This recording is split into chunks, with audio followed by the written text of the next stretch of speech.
Casey. Ken.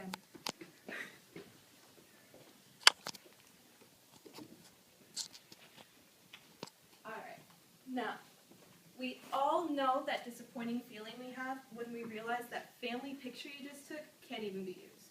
There's always that time where you go to blow it up to hang it on your wall and you find out you can't because the image gets distorted. There's also that time when you go to take the picture and that stupid camera will only focus on one face in a group of 20 people. Finally, there's the dreaded red eye, and you know we all hate it. Well, I'm here to tell you about the Nikon D3100. The Nikon D3100 is the best all-around camera for those of you with an interest in photography but don't want to make a career out of it. On Consumer Reports, users actually rated this camera between 4 and 5 stars, so it's definitely highly rated by users. The first feature of the Nikon D3100 that I'd like to talk about is its 14.2 megapixel sensor. For those of you who don't know, when a digital camera takes a picture, it's actually taking thousands and thousands of little tiny pictures and putting them all together to make one image. All those little tiny pictures are called pixels. So when you're looking for a camera, you want a camera with a lot of megapixels, but not too many. Here's why. If you get a camera, like your regular cell phone camera, it might have maybe 1 or 3 megapixels. It's not a lot. That means there's not as many little tiny images being put together to make one image. Therefore, when you try to blow that image up on your wall, it's really poor quality, and you actually end up starting to see those little tiny images, and it's called pixelated. Okay? And you definitely don't want that in a family picture. Now, the reason why you don't want to have too many megapixels is because the files start to get huge. Okay? Having a lot of little tiny pictures in one image means a lot of data, and that also means a lot of memory on your computer. You end up having to go out and buy an external hard drive just to house your pictures, and you probably don't want to get into that. So having 14.2 megapixels is a good number.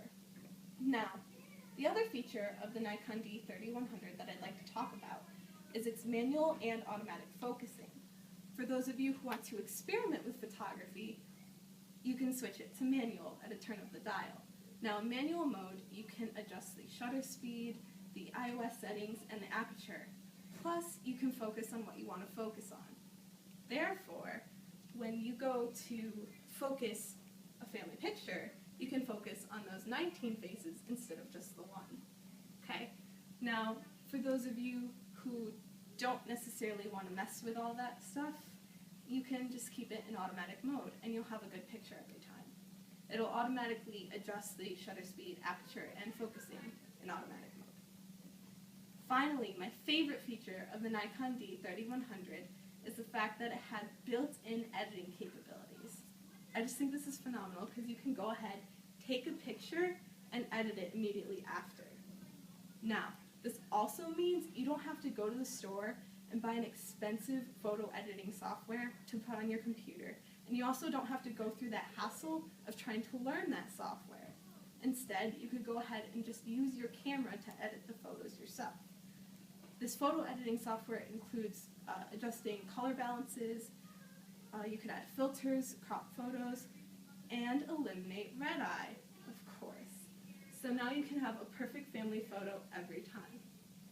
In the long run, you need to select a camera that suits your needs. Okay? The Nikon D3100 will suit all of your needs. I can almost guarantee it. You won't have a problem with distorted images anymore. You won't have focusing problems because you can do it yourself and if it comes to it.